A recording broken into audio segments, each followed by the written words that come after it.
एक और कह रहे हो भजन करना है, एक और कह रहे हो सुखी होना है, एक और कह रहे हो कि भगवान की कृपा हो जाए, दूसरी ओर संसार बढ़ाना है। यहीं पर आप अपने आप को कॉन्ट्राडिक्ट करते हैं, अपने आप का विरोध कर रहे हैं, अपने विरोध में जाके खुद खड़े हो रहे हैं। इसको कहते हैं अपना शत्रु आप ही बनना, दूसरे की जरूरत ही नहीं है। आपको पता है इस रोग को क्या कहते हैं? इसको ऑटो इम्यून। और जहां तक मैं जानता हूं कि अभी चिकित्सा पद्धति इसका कोई निदान ढूंढ नहीं पाई। कुछ लीपापोती डॉक्टर अपनी तरफ से कर लेते हैं पर इसका कोई समाधान मिला नहीं।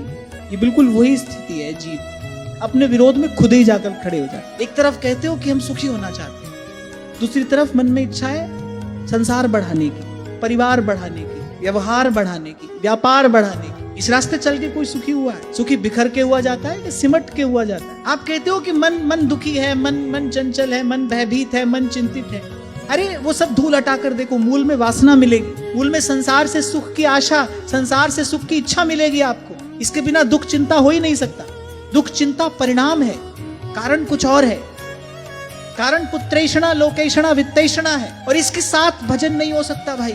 इसलिए थोड़ी देर पहले मैंने कहा भजन तो भगवान का होकर होता है। पहले भगवान का हुआ जाता है, फिर भजन होता है। 108 मनके की माला ले लो कि 1008 मनके की ले लो, 100 बार घुमा लो कि 1,00,000 बार घुमा लो, पर फिरा न मन का फेर। कर का मन का डार और मन का फेर।